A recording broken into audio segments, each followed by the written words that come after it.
हम लोग श्रवण कर रहे हैं श्री चैतन्य चरितमृत आदि लीला प्रथम अध्याय और श्लोक नंबर से हम लोग 32 से शुरू करेंगे, है ना। अभी तक हम लोगों ने प्रथम श्लोक से लेके 31 श्लोक तक हम लोगों ने श्रवण किया है। और जो 17 मतलब श्लोक तक जो है मंगलाचरण और तत्व सिद्धांत को निरूपण किया है।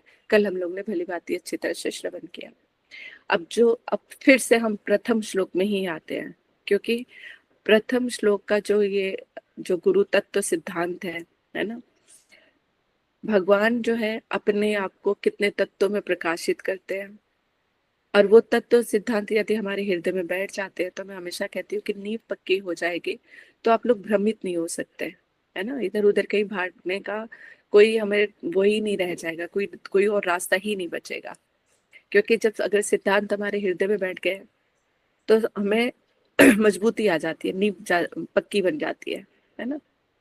इसलिए अच्छी तरह से उनको समझना, श्रवण करना। तत्व सिद्धांत थोड़े से रूखे लग सकते हैं, है ना, जिनकी अभी मति नहीं है इसमें, तो उनको लग सकता है कि ये क्या इतना रफ एंड टफ बता रहे, इसकी क्या सब जरूरत है। लेकिन जब हम समझेंगे, ध्यान से चलेंगे, तो ये हमारा एक पार्ट ही लगेगा कि हमें ये सब चीजें भी जानना आवश्यक है। इसके बगैर फिर हम इधर उधर फिर भटकते रहेंगे, है ना। इसलिए जब जहां पर जाना है तो वहां के जो सिद्धांत हैं, जो भी सब चीजें हैं, तो हमें अच्छी तरह से पता होना चाहिए, जिससे हमारी भक्ति में जो है दृढ़ता आएगी। क्योंकि भगवान की कथाएं और लीलाएं हैं, उनके तत्व सिद्धांत हैं, तो इनके श्रवण से हमारी भक्ति में दृढ़ता ही आती है ना। कोई भी एक ऐसी सांस नहीं रह जाएगी जो हमें कहीं इधर उधर भटका दे। तो इसलिए अब 32 श्लोक जो है 32 नंबर। अब क्या है, कृष्ण गुरुदेव भक्त अवतार प्रकाश शक्ति ए छह रूप करे न विलास। भगवान जो है 6 प्रकार के तत्वों में अपने आप को प्रकाशित करते हैं। कृष्ण है एक भगवान स्वयं रूप में, गुरु के रूप में, भक्त के रूप में, अवतार के रूप में, प्रकाश के रूप में और शक्ति। भगवान की ही ये 6 तत्व हैं जो भगवान से ही प्रकाशित होते हैं, और इन्हीं से वो सारा विलास अपने सारे कार्य करते हैं। यही 6 तत्वेर करी चरण वंदन प्रथमे सामान्य करी मंगलाचरण। तो कह रहे ये जो 6 तत्व हैं, इनको इनके चरणों में मैं वंदना करता हूँ। कौन कह रहे हैं? कृष्णदास कविराज गोस्वामी महाराज जी कह रहे हैं। कहते प्रथमे सामान्य करी मंगलाचरण। जो पहला वाला श्लोक था हमारा, जो उसमें सामान्य मंगलाचरण किया था, जिसमें सभी ये 6 के 6 तत्व थे। तो इसको दोबारा से श्लोक को यहाँ पे 34 नंबर श्लोक में दिया गया है। श्लोक है, वंदे गुरुन ईश भक्तान ईशम ईशा अवतारिकान तत्प्रकाशाश्च तत्शक्ति कृष्ण चैतन्य संज्ञकम। अब यहाँ पे बता रहे, अब इसी चीज को खूब बड़े विस्तार से बताया गया है। वंदे मतलब वंदना कर रहा हूँ। तो यहाँ पे इस श्लोक के बीच में जो है ना, इसका जो अमृत प्रवाह भास है, हर एक श्लोक की जो व्याख्या की गई है, तो अमृत प्रवाह भाष्य जो है ये कौन कर रहा है? भक्ति विनोद ठाकुर जी कर रहे हैं। और जो उसको और थोड़ी इसकी व्याख्या कर रहे हैं अनुभाष्य में, भक्ति सरस्वती ठाकुर जी, भक्ति सिद्धांत सरस्वती ठाकुर जी यानी प्रभुपाद जी जो है, उनके द्वारा व्याख्या की गई है। तो दोनों ही मनो के भावों को समझना बड़ा दुष्कर है ना। लेकिन फिर भी हरि गुरु वैष्णव, जैसे कि चैतन्य महाप्रभु कहते हैं, यदि उनकी शरण ली जाए और श्रद्धा भाव भक्ति से किया जाए तो ग्रंथ हृदय में स्वतः ही प्रकाशित करते हैं। और हरि गुरु वैष्णव की सेवा करते हुए अपने लाभकारी के लिए, कि अपने लाभ के लिए, कि हमारी भक्ति बढ़े, है ना, इन सिद्धांतों को हम समझ पाए। हम तो अपने आप को वैसे ही मूर्ख मान रहे हैं, क्योंकि एक स्त्री जाति मूर्ख क्षुद्र जीव है हम लोग। क्या ही इन बड़े बड़े बातों को हम समझ पाएंगे। लेकिन फिर भी इतना ही हमारे हृदय में स्फुरित होता है जिससे हमारी जड़ पकड़ जाए बस, है ना। जिसमें कैसी भी स्थिति में, कैसी भी परिस्थिति में हमारे से जो है राधा कृष्ण के, हरि वैष्णव के चरण हमसे छूट ना पाए, है ना। तो इतनी मजबूती हमारे होनी चाहिए। इसलिए भक्ति विनोद ठाकुर जी ने जो बताया, फिर उसके बाद जो है प्रभुपाद जी यानी सरस्वती ठाकुर जी जो है, उसके उनकी व्याख्या में क्या करें, हम उन्हीं गुण भावों को अच्छी तरह से समझने का प्रयास करेंगे। अमृत यानी भक्ति विनोद ठाकुर जी कहते हैं कि अब यहाँ पे इस श्लोक की जो व्याख्या करते हुए, अनुवाद करते हुए कह रहे हैं, मैं मतलब कौन? कृष्णदास गोस्वामी महाराज जी। दीक्षा और शिक्षा के भेद से दोनों गुरुओं की, श्रीवासादि भगवत भक्तों की, श्री अद्वैताचार्य प्रभु जी आदि भक्तों के अवतारों की, नित्यानंद प्रभु आदि उनके प्रकाश स्वरूपों की, श्री गदाधर आदि भगवत शक्तियों की, स्वयं भगवत स्वरूप भगवान श्री कृष्ण चैतन्य नामक परम तत्व की मैं वंदना करता हूँ, है ना। तो अब इसको हम कैसे समझेंगे? देखो यहाँ पे क्या बोला, वंदे गुरुन। यहाँ पे जो गुरुन शब्द आया है ना, तो कह रहे हैं कि यहाँ पे जैसे श्री कृष्ण चैतन्य की लीला वर्णन विचार से सर्वप्रथम ये समझना आवश्यक है कि यह कथा श्री कृष्ण चैतन्य नामक किसी एक नश्वर व्यक्ति के संबंध में नहीं, अपितु ये व्यापकता धर्म युक्त भगवान से संबंध में है ना। ये चैतन्य चरितमृत में अब जो भी हम श्रवण करने जा रहे हैं, जो भी हम जानने जा रहे हैं, तो ये नहीं सोचना है कि भगवान जो है एक नरवत लीला करने के लिए तो सामान्य पुरुष के बारे में हम कुछ पढ़ने जा रहे हैं। ये साक्षात भगवान के बारे में हम समझने जा रहे हैं। तो अपनी बुद्धि को पहले यहीं पर ही हमें स्थिर करना पड़ेगा, है ना। क्योंकि कहा जाता है कि नारायण को तो भगवान बहुत आसानी से सब मांग लेते, क्योंकि उनका ना कोई माता है ना कोई पिता है। उनसे बड़ा मुश्किल है कृष्ण को समझना, क्योंकि उनके माता पिता भी और जन्म लीला भी दिखा रहे हैं। तो कृष्ण को भगवान समझना और थोड़ा दुष्कर है, लेकिन उससे भी ज्यादा दुष्कर है चैतन्य महाप्रभु को भगवान समझना, क्योंकि वो बहुत ही ज्यादा साधारण और नर्वत लीला भक्त के रूप में लीला कर रहे हैं। तो उनको भगवान के रूप में स्थिर करना और भी ज्यादा दुष्कर है। लेकिन नारायण और कहते हैं कि विष्णु को बोलना, अगर बोले कि ये भगवान है तो सब आसानी से मान जाएंगे। लेकिन कृष्ण भगवान है, उसमें थोड़ा समय लगता है। उससे भी ज्यादा समय किसमें लगता है? दुष्कर समझने में लगता है कि चैतन्य महाप्रभु। इसलिए पहले ही यहाँ पे अमृता कुंड कर्णिका में जो है पहले से ही प्रभुपाद जी जो है, सरस्वती ठाकुर जी पहले से ही सचेत कर रहे हैं कि अगर किसी के मन में जरा सा भी संशय है चैतन्य महाप्रभु के बारे में, तो पहले से ही अपने मन से हटा लो। चैतन्य महाप्रभु स्वयं भगवान है, कृष्ण ही है ना। ये है। तो जो भी व्यापकता धर्म से युक्त हम जो भी करके सुनने जा रहे हैं, सब क्या वो कृष्ण के बारे में। तो इस श्लोक में जो आया है गुरुन शब्द आया है, तो यहाँ पर सबसे पहले कविराज गोस्वामी महाराज जी अपने गुरु वर्ग को, क्योंकि यहाँ पे गुरुन शब्द आया तो बहुवचन प्रयुक्त हुआ है, तो गुरु का यहाँ पे जो है क्या माना गया कि अपने गुरु यानी पद प्रदक्षक गुरु को प्रणाम कर रहे हैं, मंत्र प्रदाता गुरु यानी दीक्षा गुरु को प्रणाम कर रहे हैं, और शिक्षा गुरु श्री नित्यानंद, श्री रूप आदि रघुनाथ आदि सबको प्रणाम कर रहे हैं। तो यहाँ पे उन्होंने गुरुन शब्द कर लिया है। तो अब देखो, एक पहले उनके ऊपर रह के समझते कि कवि राज गोस्वामी महाराज जी ने इतना बड़ा ग्रंथ लिखने जा रहे हैं, भगवान के बारे में लिखने के चले जा रहे हैं। हालांकि वो नित्य सिद्ध परिकर है, राधा रानी की ही प्रियनम सखी है ना। उन्होंने वो राधा रानी के भावों को बहुत अच्छी तरह से जानते हैं, तभी ये ग्रंथ लिख रहे हैं। लेकिन दीनता प्रकाशित करते हुए यहाँ पर सबसे पहले जो, क्योंकि इनके रूपरेखा जो है उसी के अनुसार हम भी चलेंगे, है ना। जिस तरह से बड़े लोगों के आचार व्यवहार हम देखते हैं, वैसे ही हम लोग भी ग्रहण करते हैं। तो दीनता प्रकाशित करने के लिए यहाँ पे क्या कर रहे हैं कि अब, और करना भी चाहिए, ये कर्तव्य भी है अपने शिष्यों का, है ना। तो सबसे पहले वो अपने गुरु, पथ प्रदर्शक गुरु जिन्होंने भक्ति का रास्ता दिखाया, उनको प्रणाम कर रहे हैं। फिर मंत्रदाता जिन्होंने उनको दीक्षा आदि दी, उनको प्रणाम कर रहे हैं। और फिर उसके बाद क्या है, अपने शिक्षक गुरु को, शिक्षा नित्यानंद प्रभु, श्री रूप गोस्वामी जी, श्री रघुनाथ दास गोस्वामी, उनको प्रणाम कर रहे हैं। तो यहाँ जो पहला शब्द आया गुरुन, गुरुन से यहाँ से तीन कहते कि सारे गुरुओं को यहाँ पर लिया है, शिक्षा गुरु, दीक्षा गुरु, पद प्रत्यक्ष गुरु को, ठीक है। फिर उसके बाद आया क्या है, गुरुन, फिर ईश भक्तान है।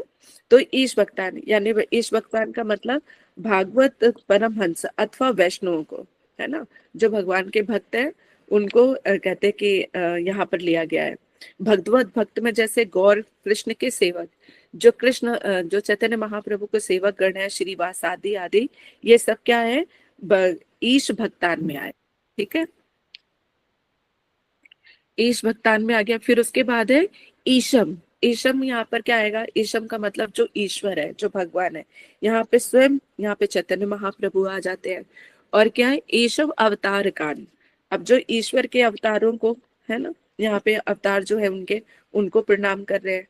तत्प्रकाश, तत्प्रकाशन कौन है उनके, और यहाँ पे अवतारों में कौन आ जाएगा, श्री अद्वैताचार्य जी, है ना, वो भी विष्णु तत्व है। तो अपने अवतारों को, उनके अवतारों को प्रणाम कर रहे हैं। तत्प्रकाश, जो फिर उनके प्रकाश है, कौन है उनके, नित्यानंद प्रभु। और फिर उसके बाद शक्ति, शक्ति कौन है, गदाधर हो गए, है ना, जो गौड़ शक्तियां, श्री गदाधर, श्री स्वरूप दामोदर, श्री जगदानंद आदि, ये सब इनकी शक्तियां हैं। तो उन सबको प्रणाम कर रहे हैं। अब यहाँ पर देखना है कि ये जो 6 तत्व है, ये भगवान से अलग नहीं है, सारी चीजें भगवान से मिली हुई है ना। लेकिन फिर भी जिस तरह से भगवान ने अपने आप को इन 6 रूपों में प्रकाशित किया है, तो हर एक रूप का अपना एक स्वरूप है, और उनको भी अलग अलग तरह से डिटेल में जानना आवश्यक है। ठीक है, तो इसका मतलब, क्योंकि अब हमें यहाँ पे एक चीज है कि भगवान के अलावा यहाँ पे कहीं कुछ है ही नहीं, सब कुछ जो है वो भगवान ही है। लेकिन भगवान के जिस रूप में सब चीजें प्रकाशित है, उनको भी हमें समझना पड़ेगा। यदि उनको नहीं समझते तभी हम इधर उधर भटक जाते हैं, है ना। तो भगवान ने जो भी विस्तार किए, तो उनको हमें समझ के जहां पे जैसी आवश्यकता है उनको लेके साथ चलना है, लेकिन मूल को नहीं भूल जाना है। हम मूल को ही भूल गए हैं। जैसे हम भगवान के दास है ना, कृष्ण के दास है, लेकिन वो भी हम भूल चुके हैं। तभी तो मैं का प्रधानता आ गई, मैं ही भोगता हूँ, मुझे ही सब कुछ मिल जाए, मैं और मेरा बन के फिर सामने चला आया, है ना। अगर पहले से स्मरण रहता कि हम भगवान के दास है, तो सेवक की भांति रहते। जैसे वो किसी ऑफिस में काम करने जाते हैं, अगर अपॉइंट हमें कर लिया गया है, तो वहां पर जब हमें अपॉइंट कर लिया जाए, तो हम वहाँ के मालिक तो नहीं बन जाते हैं ना। मालिक को हमेशा हम सेवक है ये याद रहता है। अगर कोई कुछ कहे भी ना कि अरे भाई तुम ये नहीं करते, वो नहीं करते, तो क्या आ जाता है, अरे भाई मैं तो सेवक हूँ, सारा काम तो कहते हैं कि हमारे मालिक का ही है ना, मालिक जैसा कहेंगे वैसा करेंगे। तो इसी तरह से हमें ये भी अपने जग मतलब जीवित अवस्था में भी हमें यही इसी चीज का ही स्मरण रखना चाहिए, है ना।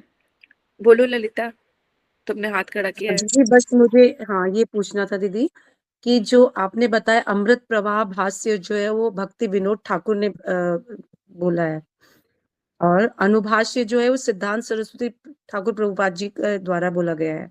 हाँ तो दीदी ये सारे सभी जगह अमृत प्रवाह भाष्य ऐसे ही विनोद ठाकुर ही बोलेंगे, और इनको सिद्धांत सरस्वती ठाकुर बोलेंगे, या इस वाले पर्टिकुलर श्लोक नहीं में नहीं, बोला सब गया जगह ये पूरा चैतन्य चरितमृत में जो है, और अलग अलग भी उन्होंने कहीं कहीं, जैसे अमृत कनुड़िका भी लिया हुआ है ना।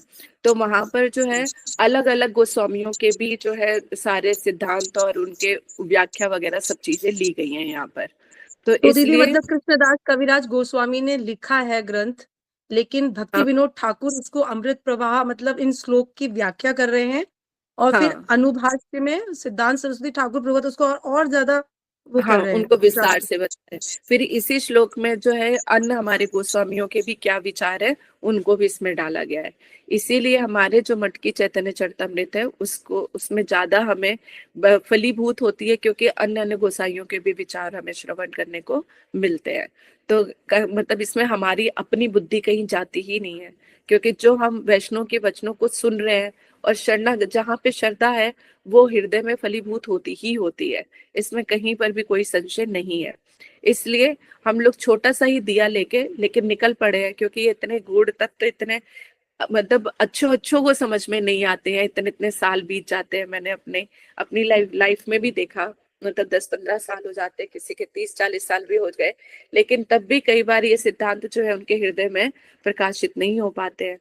तो हम लोग भी छोटा सा दिया ही सही लेके चल पड़े हैं, लेकिन ये धीरे धीरे हमारे हृदय में सारी, क्योंकि कहीं ना कहीं जैसे मैंने ये पहले 2018 या 19 में पढ़ा था चैतन्य चरितमृत, तभी मैंने इसमें, क्योंकि मैं जब इसको रीड करती हूँ तो मैं लिख देती हूँ कि कहाँ पे मैंने कब कब क्या पढ़ा था।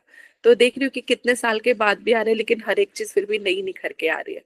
तो ये तो ऐसा जगत है, ग्रंथ कहते हैं ना, ग्रंथ भागवत तो ऐसे कि जितनी बार पढ़ोगे उतना ही कुछ नया निखर कर आएगा। तो जैसी तुम्हारी श्रद्धा भाव भक्ति होती है, उसके अनुसार पहले आपके हृदय में प्रकाशित होता है। फिर जैसे आपकी श्रद्धा और प्रगाढ़ता बढ़ती जाएगी तो उतना और प्रगाढ़ता के साथ ही आपके हृदय में जी चीज जो है, ये तत्व सिद्धांत जो आपके हृदय में स्फुरित होते हैं। क्योंकि जितनी श्रद्धा है उतना ही समझ में आएगा, जितनी श्रद्धा आपकी आगे आगे बढ़ती जाएगी उतना ही ये और भी ज्यादा प्रकाशित होता चला जाएगा।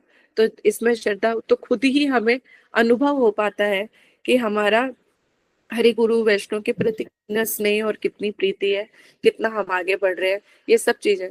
क्योंकि जब डू और डाई तक की आपकी अगर आ जाएगी ना बुद्धि कि मुझे तो करना ही करना है, तो जब इस तरह की बुद्धि आपके हृदय में आएगी तो निश्चित तौर पे जो है आप भक्ति के एक चरण जो है ऊपर ही पहुंचोगे, कोई नीचे नहीं जा सकता, है ना। तो अपने भजन साधन अपने थॉट प्रोसेस से ही पता चल जाता है। क्रोध कम आ जाना, सारी तो मतलब दोष बुद्धि चले जाना, मेन मेन तो यही चीजें हैं कि मन से अगर हट जाए तो समझ में आए कि कितना है। अगर नहीं, क्रोध नहीं आ रहा तो चुप ही रह जाना, इतना भी आ जाए। क्रोध आते ही हम भी कहते हैं कि बिल्कुल फट जाते हैं, है ना। तो और दोष बुद्धि पहले नजर आ जाती है। दूसरे साधारण लोगों पे तो चलो जो है ही है, लेकिन जो भक्त लोग हैं उनके अंदर भी दोष बुद्धि आ जाती है। अब जैसे अभी इस बार परिक्रमा में एक भक्त मिले थे, हमेशा ही मुझसे वो प्रश्न उत्तर किया करते हैं। तो उसका ये जैसे ही मैं मिली तो बस उसका एक ही प्रश्न था कि दीदी मैं मतलब अब भक्ति में जितना हम लोग बढ़ते चले जाते हैं ना, ये तो दोष बुद्धि ही नजर आने लग जाती है। तो वैष्णव में जिनसे हम कथा सुनते हैं उनके अंदर भी दोष बुद्धि नजर आने लग जाती है। कई बार मतलब कहते हैं ना, ये मक्कारी और ये जो हमारी कपटता है, कौन सा रूप धारण करके हमारे सामने आ जाए नहीं कह सकते। ये बहरूपिया होती है, कभी भी किसी का भी रूप धारण करके आ जाती है और हमें भक्ति से नीचे गिरा देती है। तो हमें सतर्क रहना चाहिए, इतना विश्वास इतनी निष्ठा हो कि कोई आके उसको खंडित ही ना कर पाए, है ना। अगर कभी कोई हमें ऐसी कोई चीज नजर भी आए, अगर कुछ दोष ऐसा दिखता है, डायरेक्ट पूछ लो, वो ज्यादा अच्छा है, बजाय कि इधर उधर हम बात करें और उस चीज से करें। तो उससे क्या हो, दोष बुद्धि का तो दोष लग ही जाता है। लेकिन और फिर इस तरह से भ्रमित होने के भी चांसेस रहते हैं, जिसके बगैर हमारे मतलब गुजारा नहीं है वैष्णव के बगैर। तो अगर कहीं किसी के मन में कुछ संशय आता है या कोई ऐसी बात सुनी है जो आप सुनने में नहीं अच्छी लग रही है, तो डायरेक्ट जाके उससे बात ही क्लियर कर लो। अगर नहीं कर सकते हो तो फिर दृढ़ विश्वास रखो कि जो है सत्य है, बस ठीक है ना। तो हमें दोष बुद्धि देखनी ही नहीं है। दोष हमें किसके देखने हैं? सिर्फ अपने देखने हैं, ठीक है। इसलिए यहाँ पे गुरु शब्द से, तो यहाँ पे कविराज गोस्वामी महाराज जी जो अपने शिक्षा गुरु, पथप्रदर्शक गुरु, दीक्षा गुरु सबको प्रणाम कर रहे हैं। तो अब यहाँ पर कह रहे हैं अभी ये सारे जो है एक ही मतलब भगवान से ही सारे कनेक्टेड है, उन्हीं के तत्व प्रकाशित है ये सारे ना? लेकिन इनको भी अलग अलग से समझना आवश्यक है।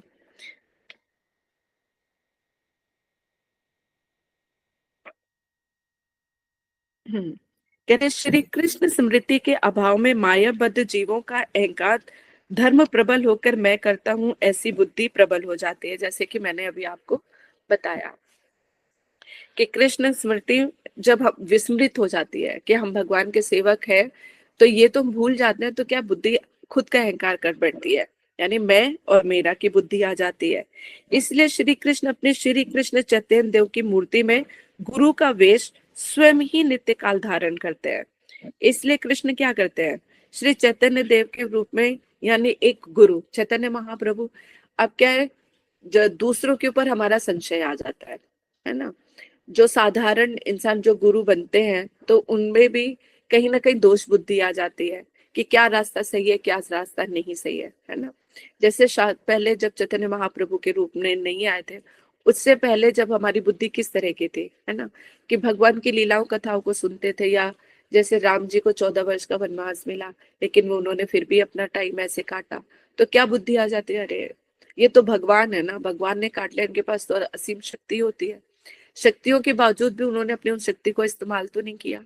वो एक मनुष्यवत धर्म का पालन करते हुए अपने वो दिन बताए, यानी उन्होंने भी वो सारे दुख सहे, लेकिन इस चीज को कौन समझाए, है ना। दूसरी बात, अब जो भक्ति का रास्ता दिखा रहे वो सही है या गलत, इसमें भी संशय आ जाता है। शास्त्रों को क्या निचोड़ है क्या नहीं है वो भी समझ में नहीं आता। इसलिए भगवान स्वयं भक्त रूप धारण करके आ गए। यानी ये अवतार जो है चैतन्य महाप्रभु का, इसीलिए हमारा विशेष विशेष अनुराग है इनके साथ, क्योंकि भगवान ने आके अपनी ही भक्ति का रास्ता दिखाया है कि कैसे चलना है। बिल्कुल पका पकाई खीर दे दी है हमें खाने के लिए कि तुम खाओ और मिठास को समझो और पार पा जाओ। अभी भी जो मनुष्य जन्म पाकर चैतन्य महाप्रभु की शरण लेकर अगर भक्ति का अवलंबन नहीं करते हैं, तो उनसे ज्यादा दुर्भाग्य कोई और नहीं हो सकता। हाँ, और उसमें भी इसीलिए कहा कि यहाँ पे श्री कृष्ण चैतन्य मूर्त के रूप में गुरु वेश धारण करके स्वयं ही एक गुरु के क्या कर्तव्य है, गुरु के सारे लक्षण बताए, सब कुछ बताया हमें, और कैसे उनकी सेवा करनी चाहिए, कैसे गुरुदेव से प्रार्थना करनी चाहिए, गुरुदेव के क्या लक्षण है, शिष्य के क्या लक्षण है, भक्ति कैसे करना चाहिए। यानी इसमें संबंध, विधेय और प्रयोजन तीनों को बहुत अच्छी तरह से प्रकाशित किया है। इसलिए महाप्रभु के चरणों में हमारा कोटि कोटि नमन है। किसी तरह से हमारी श्रद्धा भाव भक्ति जो है उनके चरणों में रति बढ़े हमारी।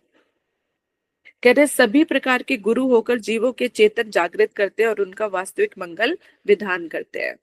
तो और उसमें भी कहते हैं चैतन्य महाप्रभु जो है जीवों को चेतन जागृत करते रहते हैं, है ना। उनको बताया कि उनका जो मूल हमारे मनुष्य जन्म का क्या है उसके बारे में भी बता रहे हैं। तो यहाँ पे गुरु तत्व अगर देखा जाए तो तीन प्रकार के गुरुदेव होते हैं, एक दीक्षा गुरु, एक शिक्षा गुरु और एक चैत्य गुरु। तो अगर हमारा हृदय स्वच्छ है, निर्मल है, तो हमें गुरु भी कहते कि स्वच्छ और निर्मल ही मिलेंगे। जैसी हमारी चाहत होगी हमें वैसे ही मिलेंगे। कई शिष्य ऐसे होते हैं जो सोचते हैं कि अरे भाई भक्ति करनी है तो हमें कोई मतलब कोई रोक टोक ना करे, शराब पीनी है तो शराब पीने दे, जो खाना है पीना है खाओ पियो, और फिर ऐसा कोई हमें गुरु मिल जाए तो ठीक है। जब इस तरह के मतलब हमारी कोई बंदिशें ना रखे, इस तरह का गुरु मिलके अगर कोई हमें आगे बना दे, कहते भक्ति करना सिखाए तो ठीक है। तो जिस तरह की चाहत है हम वैसे ही गुरु मिल जाते हैं फिर, क्योंकि यहाँ पर भी भगवान ने हर एक स्तर पे रह के बताया, क्योंकि भगवान की प्रतिज्ञा है ना कि जो जीव जहाँ पे बैठा हुआ है वहीं से लेकर जो है उनको आगे लेके बढ़ाना है। जैसे आजकल आप लोगों ने श्रवण किया होगा, जो आजकल गुरु जी का बहुत ज्यादा चल रहा है ना। सब लोग जो है गुरु जी करते रहते हैं।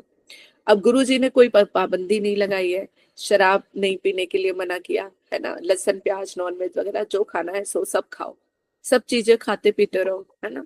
एक थाली में खिलाना, और अपने अपने कहते कि, और अगर आप लोगों की उनकी थ्योरी सुनोगे ना, और जितने भी जो उनके भक्त लोग हैं अगर उनके बारे में सुनोगे तो वो क्या बताते हैं, मतलब उसमें भी एक चीज का ये है कि चलो वहां पे एक समानता लाने के लिए ठीक है कि वहां पे हरे कृष्ण भेदभाव दीदी, हटा हरे के। कृष्ण दीदी, सॉरी आपको ऐसे कॉन्ट्रडिक्ट कर रही हूँ। आप वो वाले गुरु जी की बात कर रहे हो ना जो मतलब बिल्कुल जिनके सर पर बाल नहीं है, बिल्कुल वही वाले गुरु जी ना?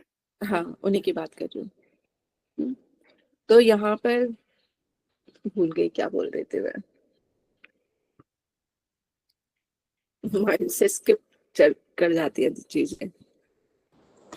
दीदी तो ये बता रहे थे कि एक ही थाली में और समानता के लिए है तो ये। वहां पर जो देखने में एक चीज मिलती है तो ऐसा लगता है जैसे एक ही थाली में मिल गया, तो भेदभाव आपस में भुला के कहीं यूनिटी करने की कोशिश की है, ठीक है। तो अब जहां पर जिसकी जैसी बुद्धि यहीं पर है कि उनको खाने पीने में रोक नहीं होनी चाहिए, बाकी सब चीजों में नहीं होनी चाहिए, तो उस तरह के वो वहां तक पहुंच जाते हैं जिनको, उनको भगवान की प्राप्ति नहीं करनी, जो शास्त्र क्या कहते हैं उनको वो नहीं जानना है। वो संसार में जो अपने दुख जो है हमारे दूर हो जाए, और इस तरह का ही कुछ उनको चाहिए होता है, इसलिए वहां पे इस तरह से पहुंचते हैं। पर्टिकुलर मैं सिर्फ उन्हीं को टारगेट नहीं कर रही हूँ या मैं किसी को भी टारगेट नहीं कर रही हूँ, मैं सिर्फ एक आपको एग्जाम्पल दे रही हूँ। और क्योंकि मैंने उनके ऐसे भक्तों के सही कई बार मैं मिली भी हूँ जहां पर वो बताते हैं कि अगर उनसे पूछो उनके एक्सपीरियंस, तो उनको भक्ति का एक्सपीरियंस नहीं, उनको लगता है कि वो गुरु जी के सानिध्य में आकर उनके सारे दुख जो है संसार के वो नष्ट हो गए हैं। जैसे किसी के पास नौकरी नहीं थी तो नौकरी मिल गई है, किसी के बच्चा नहीं होता था तो बच्चा हो गया। तो अगर देखा जाए तो ये जड़ सुख ही तो प्राप्त हो रहा है ना। जो जड़ सुख हमें नहीं मिल पा रहा था वो सब भगवत कृपा से या साधु कृपा से वो चीज हमें मिलने होगी। तो जड़ का सुख कहाँ जाएगा, जड़ में ही जाएगा। यहाँ पे परमार्थिक लाभ कहाँ दिखाई दे रहा है? तो जिसको, उन लोगों के लिए ठीक है जो इस परमार्थिक और कहते हैं कि संसारिक लाभ से अभी उनको पता ही नहीं, डिफरेंस ही नहीं कर पा रहे कि हमारा कल्याण किस में है, संसार के सुख में है कि परमार्थ के सुख में है। तो उनको जब यही दोनों चीजें नहीं पता है तो वो जहां पर जिस तरह के बहाव में बहते जा रहे हैं उनको वही चीजें समझ आ रही है।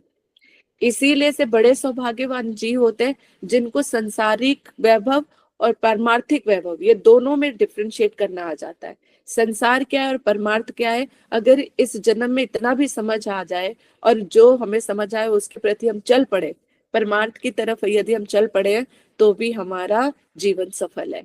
ठीक है, इसीलिए अगर जो जैसा भाव हृदय में रखता है उसी तरह से फिर वो आगे बढ़ता है। तो यहाँ पर जो है चैत्य गुरु, अगर कोई कहता है अरे मैं तो बिल्कुल ठीक ठाक था, इसने मुझे भटका दिया, अरे कैसे भटक गए? हाँ? ये सिर्फ गलत फहमी होती है कि किसी और ने भटका दिया, तुम भटकना चाहते थे सो भटके, है ना। अगर हमारे हृदय बिल्कुल साफ सुथरा होता है ना तो चैत्य गुरु बैठे हुए हैं हमारे हृदय में, आपको कभी वो गलत रास्ता नहीं दिखाएंगे। दूसरा बाहर वाला दिखा सकता है, आपकी निष्ठा और आपके विश्वास में कमी होती है ना। तो इसलिए ही हम भटक जाते हैं, किसी की बातों में आना ना आना वो हमारे ऊपर होता है। कोई हमें भटका दे ये तो गलत है, दूसरे के ऊपर अपलोग लगा दिया। आपके भगवान ने खुद भी तो बुद्धि दी है, आपने अपनी बुद्धि पे उसको क्यों बैठने दिया, है ना। इसलिए जो ये गलत संस्कार होते हैं, हम दूसरों को बहुत जल्दी गलत ठहरा देते हैं, अपने आप को चेक नहीं करते हैं, है ना। तो इसलिए सबसे बड़ी चीज होती है हमारे अंदर ही है। कोई तुम्हें भड़का रहा है तो तुम भड़के ही क्यों? कोई तुम्हें गलत रास्ता दिखा रहा है तुम गए ही क्यों? तो इन सब चीजों का हमें खुद ही ध्यान रखना पड़ेगा। तो इसलिए हमें कोई दूसरा नहीं भटकाता, कोई दूसरा हमें ये सब रास्ते नहीं दिखाता, हम स्वयं ही उसके ऊपर चलना चाहते हैं तो चलते हैं। अरे मैं शराब नहीं पीता था लेकिन ये दोस्तों की संगत में आके पीने लग गया। संगत तुमने गलत पकड़ी ही क्यों? जब तुम्हें पता है कि ये रास्ता गलत है, उसमें चलोगे तो फिर तो कांटे मिलेंगे ही मिलेंगे। इसलिए पहले से ही सतर्क हो जाओ, या फिर अपने अंदर इतना सामर्थ्य हो कि वो गलत रास्ते पे चल भी रहे लेकिन तुम भी रहो, तो फिर कीचड़ में कमल की तरह खिलोगे। तो सब कुछ आपकी अपनी स्ट्रेंथ के ऊपर डिपेंड करता है। मन का मनोबल इतना बड़ा है कि जो चाहो सो कर सकते हो। तो इसलिए अपने मन से ये चीज निकाल दो कि कोई हमें और भटका देता है या गलत काम करने में प्रेरित करता है। हम खुद करना चाहते हैं इसलिए करते हैं, ना तो कोई आपको जबरदस्ती किसी काम में लगा सकता है और ना आपको कोई जबरदस्ती उस किसी काम से हटा सकता है। जब हम चाहते हैं तभी हम करते हैं, इसलिए अपने आप को पहचानो। आगे कहते हैं गुरु शब्द को और ज्यादा यहाँ पे विस्तार से समझाते हुए कहते हैं, गुरु को लघु जातीय मानकर श्री कृष्ण चैतन्य से पृथक मानना उचित नहीं है। गुरु 3 प्रकार के हैं। अब जैसे इसमें कह रहे हैं गुरु को लघु जातीय है, यानी गुरु शब्द छोटे में है लेकिन इसका बहुत इसका भारी है, कह रहे। और भगवान से इसको अलग समझना गलत है, उचित नहीं है। इसलिए गुरु को भगवान समान क्यों कहा गया? इसीलिए कह रहे हैं सतगुरु गुरु होना चाहिए, किसी को भी गुरु मत बना लो, क्योंकि उसकी महिमा कहाँ से बताई गई है कि भगवान के समान है। इसीलिए कहते हैं गुरु बनाओ तो बड़ा सोच समझ के बनाओ, फिर भगवान के तुल्य है वो। भगवान की तरह जैसे आप उनको मानते हो, उनकी पूजा अर्चना करते हो, तो उसी तरह से लेके भगवान ने स्वयं उद्धव जी से आगे एक श्लोक आएगा जिसमें उद्धव से भगवान खुद ही स्वयं कह रहे हैं कि गुरु को तुम मेरा ही स्वरूप जानो। इतनी बड़ी बात बोल दी तो कैसे गुरु को मानो? तो गुरुदेव के भी तो कुछ लक्षण होंगे ना, उन गुरुदेव को, और जैसे गुरुदेव फिर वैसा शिष्य। ये नहीं कि गुरु तो बल्कि सतगुरु मिल गया, खुद अधम शिष्य है, तो गुरु के ऊपर भी हम दोषारोपण कर रहे हैं। जैसे एक बार की बात है, गुरुदेव कथा कर रहे थे कहीं पर, तो वहां पर आए कोई एक भक्तों में से एक भक्त ने बोला कि महाराज जी बड़े इतने दिनों से हरि नाम करते हो गए लेकिन नाम का तो कुछ असर हो नहीं रहा। सुना है कि गुरुदेव के मुख से अगर हरि नाम सुन लो और हरि नाम करो तो उसमें श्रद्धा भाव भक्ति बढ़ के जो है वो फलीभूत हो जाता है। तो मेरा जो है ना हरि नाम बढ़ नहीं रहा। तो गुरुदेव हंसते हुए कहते हैं हाँ तुम्हारे गुरुदेव में ही कोई दोष है? इस तरह से। तो अब यहाँ पे देखो, गुरुदेव तो अपनी कृपा बरसा रहे हैं, है ना, जैसे बादल तो बरस रहा है। अब बूंद के सब जगह एक ही जगह बरसात हो रही है। अब कोई छतरी लेके खड़ा है या पेड़ के नीचे हमें आ गया और वो कह रहा है एक भी बूंद नहीं गिरी है, तो क्या होगा? यानी अगर सतगुरु भी मिल जाए तो सदशिष्य मिलना बड़ा मुश्किल है। जो गुरुदेव दे रहे हैं उसको धारण करना भी तो आना चाहिए। जो गुरुदेव हमें शिक्षा देते हैं, जिस तरह के नियम बताते हैं, जिस तरह से करने के लिए कहते हैं, उसका हम कितना करते हैं? और फिर कहते हैं कि हम ये जो है नाम कुछ असर नहीं कर रहा, इसका मतलब गुरुदेव में ही कोई कमी है। तो हम बड़ी जल्दी से अपना पीछा छुड़ा के दूसरे के ऊपर गलती डाल देते हैं और गुरुदेव को टारगेट कर लेते हैं, है? पर ऐसा नहीं होता, है ना। गुरु कहते हैं कि गुरु तत्व जो है बहुत भारी है, तो इसीलिए कि भट्टको ने इसीलिए बता दिया कि क्या लक्षण बताए गए हैं। आगे तो और भी अच्छे से विस्तार में आएगा, है ना। तो जब ऐसे गुरु आपको मिले जिनका भगवान के साथ डायरेक्ट संबंध होता है, डायरेक्ट संबंध का मतलब क्या? कभी भी गुरु अपने आप को भगवान नहीं कहता।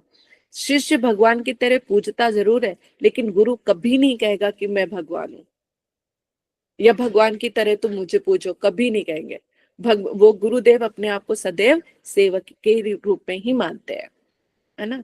तो पहला तो क्या हो गया कि उनका भगवान के साथ संबंध होता है और उनका सर्वस्व भगवान ही होते हैं। वो भगवान के लिए कुछ भी कर सकते हैं। वो भगवान की कृपा कि उनकी सेवा के लिए एक राजा की जिंदगी भी जी सकते हैं। अगर भगवान की अगर इच्छा हो तो एक नर्वत, एक साधारण मनुष्य की भांति भी वो जीवन व्यतीत कर सकते हैं। तो उनके लिए वो वर्दी, उनके लिए कैसा है? वर्दी पहनना और ना पहनने के बराबर है। जैसे राजा जनक, उनके तत्व सिद्धांत और इतना ज्यादा सब चीजें क्लियर थी, भगवान के सेवक मान के वो सारी सेवा करते थे। तो वो सिर्फ राजा जनक भी जो है राजा की वर्दी, उनको ये नहीं रहता कि मैं राजा हूँ, कहते मैं तो साधारण सा जीव हूँ और लेकिन राजा का चोला पहन लिया है।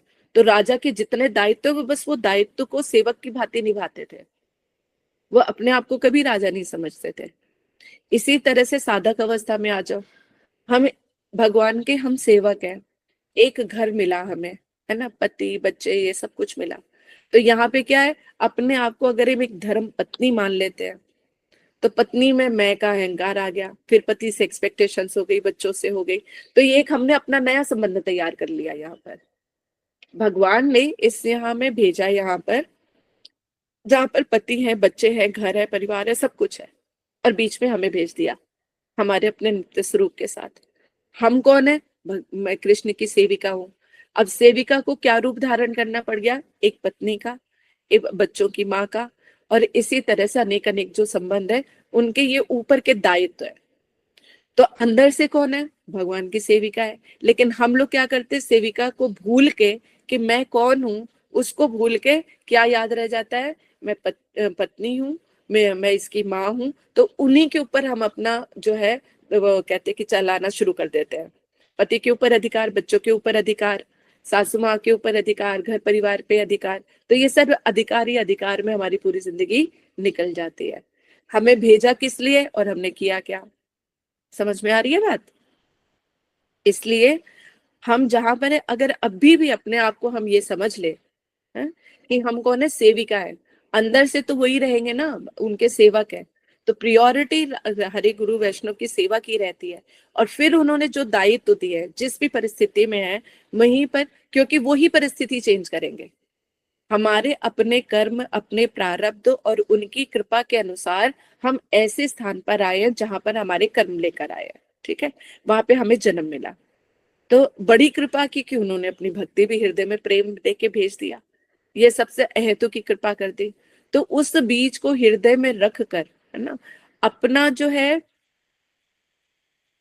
तो यहाँ पर जो है अपने कहते कि जो भी हमारे हृदय में है, तो उस चीज को लेके मैं देखो भटक गई ना, क्या चीज बीच में जरा सा भी कुछ आ जाता है ना तो मैं डिस्टर्ब हो जाती हूँ। क्या आप बता बोले थे रही थी? गुरुदेव भक्ति देते हैं, यही बता रहे थे। ये दीदी ये बोल रहे थे कि हमारे प्रारब्ध के अनुसार ही हम धरती पर हाँ, आए हैं। बस बस ठीक है। तो हमें जो भगवान ने प्रारब्ध के अनुसार जो हमें जीवन दिया है, तो अब हमें क्या करना है कि भक्ति करते हुए एक निष्ठ से, एक बड़ी ऑनेस्टी से हमें भक्ति करते हुए अपने दायित्वों को संभालना है। परिस्थिति भगवान चेंज करेंगे, हमें परिस्थिति को चेंज नहीं करना है, वो हमारे हाथ में है भी नहीं। परिस्थिति को हमें चेंज नहीं करना, अपने भक्ति अपने दायित्वों को हमें ध्यान से निभाना है। जब वो हमें अनुकूल समझेंगे, जिस भी परिस्थिति के अनुसार, हमारी परिस्थिति चुटकी में बदल जाएगी। बस हमें कई बार आप लोगों को भी एक्सप्लेन करते करते ना इतनी डिटर्मिनेशन के साथ फैक्ट सामने आते हैं कि वाकई लगता है कि मतलब जीवन को चलाना कितना आसान हो जाता है। तो हमें दृढ़ता के साथ, श्रद्धा भाव भक्ति के साथ भजन करना है। भजन करते करते अपने दायित्वों को संभालना है। जब हम जिस लायक होंगे, हमारी परिस्थिति अपने आप बदल जाएगी। कैसे ही कितने ही भक्तों को ऐसे देखा है कि अपने घर गृहस्थी में भक्ति कर रहे हैं, उनके पास कितने उतार चढ़ाव आते हैं कि घर छोड़ दो, ये कर दो, वो कर दो, ये कर दो। नहीं, जब तक तुम धक्के मार के ना निकाल दिए जाओ ना, तब तक हमें कहीं जाने का अधिकार नहीं है। और जो भी होना होगा वो भगवान की मर्जी से ही होगा। हो सकता है कभी कभी तो घर वाले खुद ही कह देते हैं, पूरी छूट दे देते हैं, जाओ तुम जैसे जो करना है करो जाके, है ना। तो वो परिस्थिति भगवान अपने आप स्वयं करेंगे। जब वो देखेंगे हमारे हृदय में कितनी निष्ठा है, कितनी भक्ति है और कितनी उत्कंठा है ना, उत्कंठा कितनी है, जब वो देखेंगे तो स्वतः ही हमारे जो है परिस्थिति अपने आप ही चेंज हो जाएगी। इसलिए कभी भी हम रास्ता नहीं भटक सकते, क्योंकि चैत्य गुरु है आपके पास। अगर मन में भी विचार करोगे ना, हे प्रभु मुझे तो कहीं समझ में नहीं आ रहा, मैं इस दुविधा हूं कि मैं करूं तो क्या ना करूं, तो गुरुदेव और चैत्य गुरु जो है हृदय में बैठ के आपको खुद ही समझा देंगे कि आपको क्या करना है क्या नहीं करना। बस सरलता से उस चीज को समझना है हमें। कभी वैष्णव के मुख से निकल आता है, कभी कथा में सुनने को मिल जाता है, अपने अपने प्रश्नों के उत्तर अपने आप ही मिल जाते हैं, क्योंकि चैत्य गुरु बैठे हुए हैं। तभी तो गुरुदेव भी कहते हैं गुरु तत्व जो है, कहते हैं ये कोई एक सामने प्रकट होने वाली चीज नहीं, गुरु तत्व जो हृदय में प्रकाशित होने वाली चीज है। गुरुदेव कहते हैं ना कि तुम्हारी सांसें भी इतनी नजदीक नहीं है जितना मैं तुम्हारे नजदीक हूँ। तो बताओ फिर और क्या है। तो कौन सी ऐसी बात है जो हमारे गुरुदेव नहीं जानते, क्योंकि ये गुरु तत्व बड़ा ही गूढ़ है। ये गुरु परंपरा से चला आ रहा है, गुरु तत्व कृष्ण से चला आ रहा है ना। तो ये गुरु तत्व जो है बहुत ही, इसका बहुत बड़ा विस्तार है, ठीक, सिर्फ एक नाम पर आश्रित नहीं है। ठीक है, आगे चलते हैं। इसलिए कहा यहाँ पे श्री कृष्ण चैतन्य से पृथक मानना उचित नहीं है। इसलिए जो गुरुदेव होते हैं, जो उनकी जो एक बार गुरु को जो मान लिया, तो कहते हैं उनको अभिन्न तत्व ही मानना, भगवान की तरह ही उनके वचन पूजनीय होने चाहिए, और उतना ही हमें उनको मान सम्मान देना चाहिए जैसे हम भगवान को देते हैं।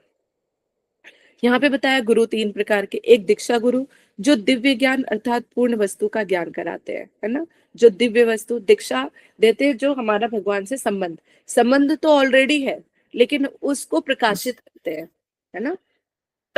उसको क्या करते हैं, प्रकाशित करते हैं। जो हमारे हृदय में दिव्य ज्ञान, यानी भगवान कौन है, उनका हमारे साथ क्या संबंध है, जो सुप्त अवस्था में पड़ा था, तो उसको जागृत कर देते हैं। तो दिव्य ज्ञान हमें करते हैं, पूर्ण वस्तु का ज्ञान कराते हैं। दूसरे होते हैं शिक्षा गुरु, किस उपाय से या किस रीति के अवलंबन करने से दिव्य ज्ञान के विचार को प्राप्त किया जाए। अब भगवान के बारे में बताया, भगवान से संबंध है, तो किस उपाय से या क्या ऐसा करे जिससे वो हमें प्राप्त हो जाए, वो बताते हैं। जो उसकी व्यवस्था करते हैं वो शिक्षक गुरु कहलाते हैं। ठीक है, चैत्य गुरु के रूप में हृदय में विराजमान होकर अद्वैत ज्ञान दाता दीक्षा गुरु और शिक्षा गुरु के उपदेशों को धारण करने की सुविधा एवं शक्ति प्रदान करते हैं। देखो चैत्य गुरु का भी क्या काम है कि जो भी दीक्षा गुरु ने उपदेश दिए या शिक्षा गुरु ने जो आपको उपदेश दिए, उनको धारण करने की सुविधा और शक्ति प्रदान करते हैं। यदि हम भगवान के आश्रित होंगे, है ना, स्वच्छ निर्मल होगा, विश्वास होगा, तो ही तो चैत्य गुरु फिर और शक्ति प्रदान करेंगे। तभी तो आपको शास्त्र वचनों में विश्वास आता है कि जो है महाभगवत गीता में कृष्ण ने कहा है सर्वधर्मान् परित्यज्य मामेकं शरणं व्रज। तो एकदम किसी के एक ही श्लोक सुन के उसकी बुद्धि पलट जाएगी पूरी, वो सब कुछ छोड़ छाड़ के भगवान की शरण लेके भक्ति में लग जाएगा। लेकिन ऐसी प्रवृत्ति, इतनी दृढ़ता, इतनी उत्कंठा कहाँ से कैसे आए, है ना। तो जितना जहाँ हृदय जितना स्वच्छ निर्मल होगा, उतनी ज्यादा अच्छी तरह से आपको वो चीज समझ में आएगी और आगे भी बढ़ने का आप लोग प्रयास करोगे। ठीक है, चैत्य गुरु की कृपा के बिना महंत यानी शिक्षा गुरु या दीक्षा गुरु गुरु की बात समझी नहीं जा सकती। जब तक चैत्य गुरु ना कृपा करे, तब तक आप जो है हरि गुरु वैष्णव की बातों को समझ नहीं सकते। उनकी कृपा नहीं होने से ना तो चित्त की मलिनता दूर हो सकती है और ना ही शिक्षा दृढ़ हो सकती है। अब क्या है, जब तक हम दिल से हृदय से श्रद्धा युक्त होकर नहीं श्रवण करेंगे तब तक हमारे चित्त की मलिनता नहीं होगी। हमें कोई बात क्यों नहीं समझ आती? क्योंकि हमारा चित्त ही मलिन है। दूसरा कोई मीठी मीठी बातें कर रहा होगा तो क्या मन में आएगा, अरे ये इतनी मीठी बातें क्यों कर रहा है, इसका क्या लाभ है मुझसे? आज तो मुझे मेरी तो बड़ी तारीफें हो रही हैं, जरूर इसको मुझसे कोई काम होगा। आ गया ना चित्त की मलिनता, है ना? ये मन में विचार नहीं आ सकता, अरे इसकी बुद्धि ऐसी परिवर्तित हो गई है? सज्जन पुरुष बन गया है या सज्जन स्त्री बन गई है, वो मन में विचार नहीं आएगा। कुटिलता भरा विचार आ जाएगा, अरे इसका क्या मतलब है मुझसे? तो ये सब तरह की, ये हमारे अंदर के विकार है जो ये बोलते हैं। इसलिए किसी पर भरोसा नहीं हो पाता। चैत्य गुरु ही कृपा करके दीक्षा और शिक्षा गुरु की कृपा ग्रहण करने की योग्यता प्रदान करते हैं। श्री चैतन्य देव स्वयं ही दीक्षा के रूप में दिव्य ज्ञान अर्थात अव्यभिचारिणी एकांतिक भक्ति प्रदान करते हैं। अब देखो कितना सुंदर बता रहे हैं। अगर ये सुन के भी 35 श्लोक ही चल रहा है ना, अभी 35 चल रहा है ना? हाँ अभी वही चल रहा है, 34 चल रहा है। तो यहाँ पे क्या बता रहे हैं, जो यहाँ पे श्री चैतन्य देव स्वयं ही, अब यहाँ पे भक्तों को और विश्वास और दृढ़ता लाने के लिए क्या बता रहे हैं कि चैतन्य यानी स्वयं भगवान ही गुरुदेव के रूप में आके भक्ति प्रदान करते हैं। अब देखो कितनी बड़ी बात करती। अब इसको मैं थोड़ा सा और सरल समझाने का प्रयास करती हूँ। मान लो कि आपके जो गुरुदेव है ना, जो गुरुदेव के जो लक्षण है या उस तरह से नहीं है, मतलब आपको पूर्ण रूप से गुरुदेव, मान लो कोई एक ढोंगी गुरु भी है, ऐसे मान लेते हैं पहले, है ना, लेकिन शिष्य गलती से उनको सदशिष्य मिल गया है। एक ऐसा गुरु जो सिर्फ बाहरी आडंबर उसने किया हुआ है, उसके हृदय से ना तो उससे शास्त्रों का ज्ञान है, ना ही उसका जो भगवान से मतलब है, कुछ नहीं है, लेकिन उसको कहीं से वो सदशिष्य मिल गया और वो बड़ी बड़ी बातें करना जानता है गुरु, और शिष्य को उसकी बातों पे पूरा विश्वास है। तो अगर वो जो भी शिक्षाएं उसको मिल रही हैं उस शिष्य को, तो उस टाइम क्या भगवान कहते, ये जो बोला ना यहाँ पे है कि वो चैत्य गुरु होकर कहाँ गया, कि वो वहां पर जो है श्री चैतन्य देव स्वयं ही दीक्षा गुरु के रूप में दिव्य ज्ञान अर्थात प्रकाशित करते हैं, यानी उसके रूप में स्वयं भगवान ही आके उसको सही रास्ता दिखाते हैं। इसलिए अगर अपना हृदय शुद्ध है तो कहीं गलत नहीं हो सकता।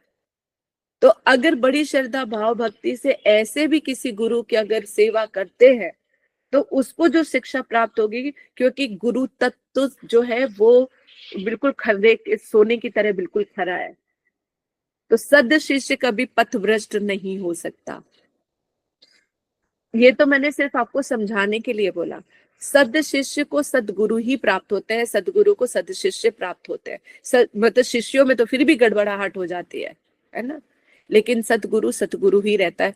ये सिर्फ मैंने वर्स्ट कंडीशन में जाकर आपको बताया है कि बाय चांस अगर आपको ऐसे गुरु भी मिल जाते हैं और आपकी से अगर भक्ति सच्ची है तो भी आपको सही रास्ता मिल जाएगा। भटकते भटकते आपको ऐसे रास्ते मिल जाएंगे कि जहाँ पे आपको सदगुरु मिल जाएगा, है ना, कि आप कथा सुन रहे थे, क्योंकि शिक्षक गुरु अनेक हो सकते हैं। तो जो शिक्षा प्रदान कर रहे हैं या जिनको हमने दीक्षा गुरु मान लिया है, आगे आके तत्व सिद्धांतों को समझते समझते फिर शिष्य को समझ में आ जाएगा कि मेरे गुरु कैसे होने चाहिए, जो मुझे कहाँ तक मुझे पहुंचना है और मुझे कौन से गुरु कहाँ पहुंचा सकते हैं। तब फिर वो अपने आप परिवर्तित हो जाते हैं, अपने आप सही रास्ते में मिल जाते हैं। इसके लिए क्या है, सिर्फ अपने आप को स्वच्छ और निर्मल रखना है। हम दूसरों को सुधारने में लगे रहते हैं लेकिन खुद नहीं सुधरते हैं, ठीक है। तो चैतन्य देव स्वयं दीक्षा गुरु के रूप में दिव्य ज्ञान अर्थात अभिव्याचारिणी एकांतिक भक्ति प्रदान करते हैं। तो हमें जो है भगवान कहते हैं कि स्वयं ही गुरु के रूप में आके ये मान के चलो कि स्वयं भगवान ही हमें वो सारा दिव्य ज्ञान जो है प्रदान कर रहे हैं, और अपने से अभिन्न शिक्षा गुरुओं को भेजकर उस भक्ति की रक्षा करते हैं। शिक्षक गुरु को भी उन्होंने क्या, भगवान ने कह दिया कि मुझसे अभिन्न, यानी उनको भी तुम मेरा ही स्वरूप जानो जो तुम्हें भक्ति की शिक्षा देते हैं। तो कह रहे अपने से अभिन्न शिक्षा गुरुओं को भेजकर उस भक्ति की रक्षा करते हैं। जो भक्ति का दान किया है, अनन्य भक्ति दी है, उसकी रक्षा करने के लिए आपको शिक्षक गुरु भी ऐसे ही दिए जाएंगे जो उस भक्ति की रक्षा करेंगे, जो आपको सही रास्ता दिखाएंगे और भक्ति में आगे बढ़ाएंगे। तथा स्वयं ही चैत्य गुरु होकर सेवन मुक्त जीव के हृदय में उस दीक्षा शिक्षा को ग्रहण करने की शक्ति प्रदान करते हैं। फिर ऐसा उन्मुखी भक्त है ना, जिसका जो चित्त जो है शुद्ध होता है, तो चैत्य गुरु जो है ऐसे सेवन मुक्त जीव जो सेवा करने की अभिलाषा रखते हैं, जो भगवान की सेवा करना चाहते हैं, हरि गुरु वैष्णव को जानना चाहते हैं, बस चैत्य गुरु को इतना अंदेशा हो जाए कि हाँ इसकी जो है इच्छा है भगवान को जानने की, तो वो अपने आप ही इधर उधर से घुमा फिरे के ऐसे शुद्ध भक्तों से मिला देते हैं। तो आश्रय जाति सेवक रूप में श्री चैतन्य देव ने गुरु यानी चैतन्य महाप्रभु ने स्वयं भगवान है, भगवान होने पर भी उन्होंने ईश्वर पुरीपाद जी को अपना गुरु के रूप में उनको जो है धारण किया। कह रहे ईश्वरपुरी के अधीन स्वयं को लघु दिखलाकर गुरु के अनुगत्य में आदर्श की शिक्षा प्रदान की। अब क्या चैतन्य महाप्रभु तो स्वयं भगवान है, उनसे ही तो सारे तत्व प्रकाशित होते हैं, लेकिन भगवान होने पर भी उन्होंने ये दिखाया है ना, एक रास्ता दिखाया कि कैसे अपने आप को भगवान ने छोटा कर लिया और ईश्वर पुरीपाद जी को अपना गुरु बनाया। भगवान से बढ़कर गुरु कौन हो सकता है? उनका गुरु कौन हो सकता है? कोई नहीं। लेकिन फिर भी जब चैतन्य महाप्रभु अपने उसमें आए, अपनी भगवत्ता को छोटा कर लिया, खुद छोटे बन गए और ईश्वर पुरीपाद जी से जो है उन्होंने दीक्षा ली और स्वयं को लघु बनाकर कह रहे उन्हीं के अनुगत्य में यानी गुरुदेव के अनुगत्य में रह के ही उनको जो भी शिक्षा सब जो है वो ग्रहण किया है ना, और उसी के रास्ते पर चले। किंतु वास्तव में वो लघु नहीं है, गुरु भी गुरु है, वे गुरु के भी गुरु हैं। जो उनमें गुरु स्थान के ज्ञान नहीं रखते वो भ्रमित हो जाते हैं। जो उनमें गुरु स्थानीय ज्ञान नहीं रखते वो भ्रमित हो जाते हैं। ये अगर गुरु तत्व हमें समझ में आ गया कि गुरुदेव के रूप में हमारे भगवान ही बोल रहे हैं जिनके ऊपर तुम विश्वास करते हो, है ना, तो तभी तो कहते हैं ना गुरु हमारी मन की बातें जान लेते हैं, क्योंकि भगवान के अंदर ये गुण है कि वो सबके हृदय की बातें जानते हैं। तो गुरु भी हमारे हृदय की बात को जान लेते हैं। कैसे? क्योंकि वो गुरु तत्व उनके अंदर है। भगवान ने बोला कि मेरा ही स्वरूप है, मैं ही सब कुछ करता हूँ। तो उनके मुख से तभी कहते हैं गुरु वाक्य जो अपने हृदय में चित्त में धारण, गुरु वो है ना, हमारे एक कीर्तन है हमारा जो गुरु तो कहते कि वो जो है हाँ, तो उसको अपने हृदय में हमें धारण कर लेना चाहिए। तो गुरु मुख से जो भी शब्द निकल रहे हैं वो साक्षात भगवान के मुख से निकल रहे हैं। इतनी श्रद्धा भाव भक्ति ऐसी दृढ़ता के साथ सुनेंगे तो भक्ति कैसे असर नहीं करेगी, कैसे सारे तत्व सिद्धांत नहीं समझ आएंगे? अवश्य ही समझ आएंगे। जो उनमें गुरु स्थानीय नहीं रखते वही भ्रमित हो जाते हैं। जिनको लगता है अरे ये गुरु नहीं है तो ऐसी बातें बोल रहे हैं, गुरु में ही दोष देने लग जाते हैं। अरे अमीर लोग आते हैं तो गुरुदेव देखो कितने अच्छे से बात करते हैं उनसे, उनके साथ साथ रहते हैं, उनके सब कुछ वो करते हैं। और हम लोग इतने पुराने हो गए, कभी सेब पकड़ा दिया, केला पकड़ा दिया, कभी देखते हैं कभी नहीं देखते। इस तरह की बुद्धि आती है, अवश्य आती है, लेकिन हमें इन चक्करों में नहीं पड़ना। गुरुदेव को पता है किसको अटेंशन देनी है, किसको नहीं देनी है। गुरुदेव के हृदय में सभी शिष्य एक समान है, लेकिन नालायक जो होता है ना उसको ज्यादा ध्यान देना पड़ता है। तो जो अमीर वैभव और ये सब कुछ दिखला कर आते हैं, बड़े बड़े थाल में लाना, कुछ भर भर के लेकर आना और उसमें दिखाना, बड़े तरीके से उसमें देना, तो वो अभी वैभव में फंसे हुए हैं। अगर उनको गुरुदेव उनको अभी मान सम्मान चाहिए। अगर उनको मान सम्मान नहीं दिया तो फिर आएंगे नहीं, कहेंगे अरे ये तो पता नहीं कैसे गुरु है, जाओ इतना सब कुछ लेके तब भी वो नहीं होता। तो वो नहीं समझेंगे। तो उनको प्यार दुलार देकर अभी समझाना पड़ता है। जो परिपक्व हो जाते हैं वो नीचे बैठे रहते हैं, उनको महाराज जी अरे चुपचाप बैठे आप है। उनको पता है कि इसको डांट भी देंगे तो ये कहीं नहीं जाएगा। जो नया नया है उसको डांट दिया तो वो भाग गया तो दोबारा नहीं आएगा, है ना। इसलिए अपनों को तो जैसे तोड़ा मरोड़ा जा सकता है, जो नए लोग आते हैं उनको अच्छी तरह से सजाना पड़ता है। तो गुरु तत्व बड़ा गूढ़ है, उन वैष्णव की करनी और कथनी को हम समझ नहीं सकते, समझ नहीं सकते। बस हरि गुरु वैष्णव हम पर कृपा करे कि बस हम दोष ना देख के उनकी हमेशा कहते भगवत्ता ही का अनुभव करें, उनकी दीनता को ही अनुभव करें, बस ऐसी हमारी बुद्धि कर दे, दोष बुद्धि हटा दे हमें, है? इसलिए उनमें से गुरु स्थानीय नहीं रखते तो वो भ्रमित हो जाते हैं। चैत्य गुरु की कृपा के बिना ये सब विचार उपलब्धि नहीं हो सकती, है ना। तो चैत्य गुरु जो है हम पर कृपा करे और इन सारे सिद्धांतों को हम अच्छी तरह से समझ पाए, यही हमारे लिए बहुत बड़ी बात है। तो ये जो है वंदे गुरु, देखो गुरु तत्व कितना बड़ा है, कितना सुंदर इनकी व्याख्या की गई है। अगर ये चीज हमारा हृदय में पकड़ जाए, चीज गुरु शब्द से अभी क्या समझ में आता था, सरलता से बस ठीक है दीक्षा ले ली और ये कर दिया खत्म, लेकिन गुरु तत्व कितना महान है, कहीं भी कोई भ्रमित नहीं हो सकता।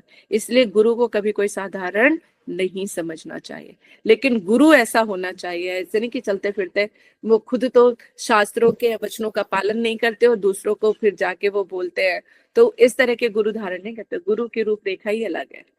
इसलिए गुरु कहते कि बनाओ तो बड़े शास्त्र युक्त होने चाहिए, है ना। उनका जीवन भक्तिमय होना चाहिए, सारे जीवन के जो सांसारिक वैभव से दूर होने चाहिए, उनके अंदर वो सारे भाव नहीं दिखाई देते हैं। तो ये सब चीजें होनी चाहिए, ये नहीं कि किसी को भी चलते फिरते को से गुरु बना ले और उसी को भगवान बना के बैठ गए, तो ये तो फिर बुद्धि है। वो कह रहे सब कुछ बताते हुए भी अगर नहीं आए, फिर जो खुद ही संसार में गिरा हुआ है तो तुम्हें भी संसार में ही गिराएगा वो। तो जैसा चेला वैसा गुरु, जैसा गुरु वैसे चेला, है ना। तो पहले अपना मन स्वच्छ हो। तो चैत्य गुरु को पता है कि इसको सद्गुरु चाहिए, तो सद्गुरु की तरफ जाओगे, इसलिए हर किसी के बहकावे में नहीं आना है, ठीक है। अब आया गुरु कहते गुरु शब्द है फिर ईशम भक्तान, है ना। ईश भक्तान जो भगवान के भक्त होते हैं उनके बारे में, इससे क्या तात्पर्य निकलता है, कह रहे जो सब समय ईश्वर की सेवा में नियुक्त है वे ही श्री चैतन्य देव के सेवक विग्रह है। भगवान के वैष्णव कौन है, भक्त कौन है, भगवान के भक्त किसके लिए क्या कहा गया, जो सब समय में ईश्वर की सेवा में नियुक्त है, उनके 24 घंटे के 24 घंटे भगवान में नियुक्त है, ऐसे भक्त। बताओ ऐसे भक्तों की गणना कितनी कम है। तो अगर ये हमें पैरामीटर सारे पता होंगे तो हम सब चीजों को चूज कर सकेंगे ना। जिनके जो 24 घंटे के 24 घंटे भगवान की सेवा में नियुक्त रहते हैं, जैसे कि हम लोग अपने वैष्णव को देखते हैं, है ना। परिक्रमाओं में जाओ, सुबह मंगला आरती से लेके उनको कहते मंगला आरती करना, फिर उसके बाद उनको दीक्षा आदि देना, फिर अपने नित्य कर्म करना, फिर उसके बाद परिक्रमा में चले जाना, फिर वहां से थक हार के वापस आना, फिर भक्त लोग मिलने आते रहते उनसे। मतलब कब सोते हैं, कब जागते हैं, कब क्या करते हैं, कुछ नहीं पता। हमें तो सिर्फ अपना ही पता होता है कि सुबह गए, कथा करके आए, रात को सोने 8:30 बजे, 9 बजे, 10 बजे, मैक्सिमम 10 साढ़े 10 बजे तक हम सो गए। लेकिन महाराज जी लोग 10 साढ़े 10 सो पाते नहीं सो पाते, इसमें मुझे संशय है, क्योंकि उनसे मिलने की कतार लगी रहती है। इतने सारे भक्त आ रहे हैं, कभी कुछ हो रहा है, कभी क्या, सबको यथाउचित जो है मान सम्मान देते हुए उनके प्रश्नों को हल करना, उनके सब चीजों देखना, सारी व्यवस्था देखना। बाप रे, मुश्किल से 1-1, 2-2 घंटे भी सो पाते होंगे, नहीं मुझे डाउट है।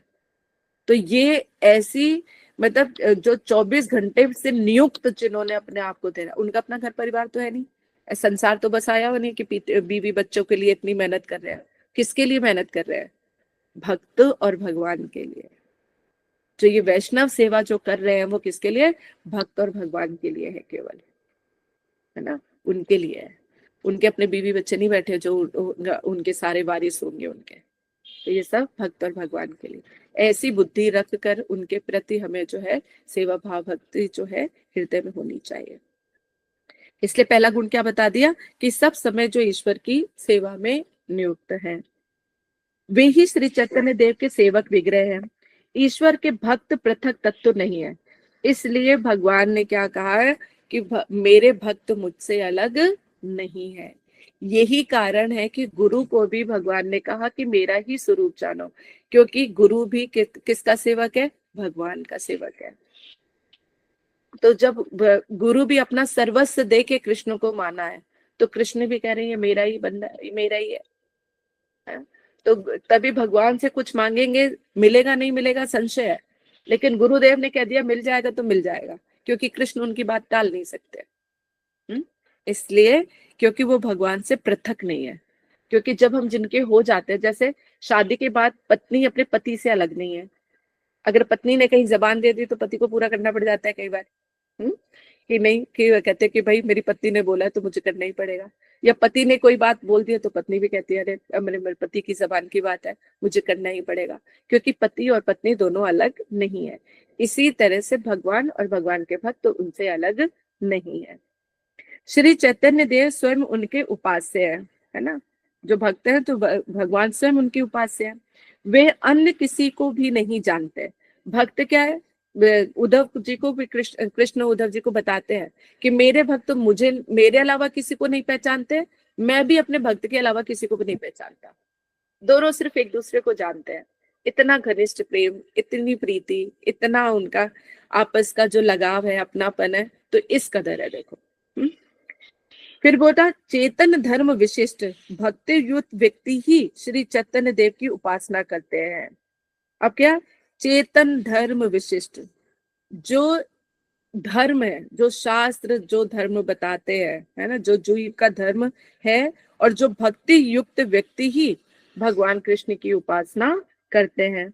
जहां चेतन की क्रिया लक्षित नहीं होती, वे अचेतन धर्म के अतिरिक्त कुछ नहीं है। चेतन जो आत्मा है, आत्मा किसके लिए सारे कार्य करती है, भगवान के लिए करती है। यानी अगर भगवान की क्रिया कहीं नहीं है तो अचेतन धर्म के अतिरिक्त वो कुछ भी नहीं है। फिर तो कहते ना पशु समान। अगर मनुष्य जन्म पाकर भी यदि भक्ति नहीं की तो वो क्या है, पशु समान ही जीवन व्यतीत। 100% उसको अगला जन्म पशु का ही मिलेगा, क्योंकि मनुष्य जन्म पाकर तो उसने कुछ किया नहीं। तो कहते हैं ईश्वर के भक्त अन्य अभिलाषी, भोग परायण, कर्मी या भोग रहित अभक्त नहीं है। ईश्वर के जो भक्त होते हैं अन्य अभिलाषी, उनकी कोई और अभिलाषा नहीं होती है। भोग परायण नहीं होते हैं, तरह तरह के भोगों के उनके मन में कामना नहीं होती। कर्मी भी नहीं होते हैं, है ना। तो इस तरह वे जड़ की सेवा नहीं, वो जड़ की सेवा नहीं करते हैं, है ना। जिनकी भक्ति उन्मुख होती है, जो भगवान के प्रति ललायत होते हैं, उनका स्वाभाविक तौर पे संसार से मन जो है ना, उनका वैराग्य अपने आप ही आ जाता है, अपने आप ही वो वैराग्य आ जाएगा। जो भी शुद्ध प्रेम भगवान से करेगा, जिसकी मति भगवान में लग गई है, उसका संसार में मन नहीं लगेगा। 100% वैराग्य आएगा ही आएगा। क्योंकि जहां पे अमृत की बूंदें मिल रही हो तो जहर की बूंद कौन पिएगा। और जिसको लग रहा है कि जो जहर है, जहर की बूंद उसको अमृत समान दिखाई दे रही है, यानी संसार बड़ा प्रिय लग रहा है, तो परमात्मा उसको जहर लग रहा है। इसीलिए वो जो संसारिक लवर है वो भगवान का प्रेमी नहीं बन सकता, तो वो संसार में ही डूबा रहता है और संसार में ही अपने आप को और उत्तम उत्तम उत्तम करने का प्रयास करता रहता है। नहीं, जितना जो भोग के लिए मिला है उससे भी उसको ऊपर का भोग चाहिए। इतना चाहिए कि वो स्वर्ग तक भी पहुंच जाता है, ब्रह्मा जी तक भी पहुंच जाएगा। लेकिन फिर भी क्या होगा, फिर वापस आना पड़ेगा यहीं पर ही, फिर क्या फायदा होगा। इसलिए कहते हैं अभक्त लोग हैं वही जड़ की सेवा करते हैं, और कहते हैं अभक्त ही जड़ की सेवा करके प्रभु होने की वासना करते हैं। ऐसे ही कई लोग होते हैं जो जड़ की सेवा करते हैं और अपने आप को भगवान साबित करते हैं कि मैं ही भगवान हूँ। भक्ति ही भक्त की संपत्ति है। भक्त की संपत्ति क्या है, भक्ति। और भक्ति का मतलब क्या है, भगवत प्रेम, यानी भगवत सेवा। तो भगवान की सेवा करना ही उसकी संपत्ति है, यानी भक्ति ही एक भक्त की संपत्ति होती है। भक्त लोग ब्रह्मांड के अंतर्भुक्त किसी स्थान पर भी किसी इंद्रिय भोग्य वस्तु सेवा आदि नहीं करते। जो शुद्ध प्रेम के रंग में रंगा हुआ है उसका संसार की तरफ भोग की प्रवृत्ति नहीं हो सकती। व्याभिचारिणी केवला अहेतु की भक्ति अर्थात नित्यकालीन आत्मा की वृत्ति स्वरूप भक्ति के द्वारा वे सब समय श्री कृष्ण के चरण कमलों की सेवा में नियुक्त रहते हैं। धीरे धीरे उनकी श्रद्धा भाव भक्ति ये सब बढ़ती चली जाती है, तो नित्य सेवाओं में वह अपने आप को निमज्जित रखते हैं, है ना।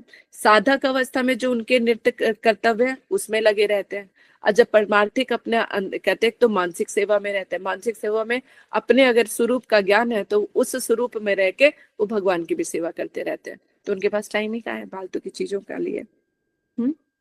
इसलिए तो आज हम ईश भक्तान तक रखते हैं। अभी ईश अवतार के बारे में हम लोग कल श्रवण करेंगे, ठीक है। आज हो गई 26/3/2025। अच्छा ठीक है। इससे रिलेटेड मुझे एक अनाउंसमेंट भी करनी है, मुझे याद दिला देना कहीं मैं भूल जाऊं। अगर इसी ही से ही संबंधित कुछ आपके प्रश्न हैं जो आपको लगता है कि श्रोता बाद में भी सुने तो उनको कोई लाभ होगा, तो ऐसे ही प्रश्न पूछिएगा जब तक रिकॉर्डिंग ऑन है, ठीक है। हाँ अंजना बोलिए आप। ये अभी आप थोड़ी देर पहले बोल रही थी ना कि गुरु कैसा हो और भक्त को क्या बोलता है, उससे रिलेटेड मेरे दिमाग में उसमें आया था कि भक्त भी उतनी अगर गहराई से लेता है ना, तो गुरु भले थ्योरी का बोल रहा है, जैसे वो ग्वालिन का पढ़ा था कि गुरु ने बोला कि अगर भक्ति करोगी तो उस नदी पे भी चल जाओगी, तो गुरु ने सिर्फ थ्योरी से बोला था, पर भक्त ने गुरु की बात को इतना दिल से लगा लिया कि वो चल गई नदी पे जबकि गुरु डूब गए। तो बिल्कुल हमारे पे भी डिपेंड करता है कि हम कितनी भक्त से और हृदय से आपकी बात को सुनते हैं। आप कितने भी अच्छे हो, हम ना सुनेंगे, हम अच्छे नहीं होंगे तो हमारा भी गड़बड़ हो जाएगा फिर। बिल्कुल बिल्कुल सत्य है, बिल्कुल ठीक है। इसी चीज को ही हमने अच्छी तरह से समझा है और जाना है कि कहते कि जो भी श्रद्धा, अगर हमारी श्रद्धा सच्ची है तो आपको कोई भटका नहीं सकता सीधा, क्योंकि हरि गुरु वैष्णव कतार में है हमारे साथ, चैत्य गुरु हमारे साथ में है, तो कभी भी हम भटक नहीं सकते, गलत रास्ता नहीं जा सकता। मुझे बड़ी खुशी है इस चीज को देख के कि कितना जटिल विषय चल रहा है, लेकिन हमारे पास 40 ऐसे भक्त जुड़े हुए हैं इस टाइम पे जो इतने टफ से टफ सिचुएशन पे भी रह के और इतने गूढ़ मतलब सिद्धांतों को श्रवण कर रहे हैं।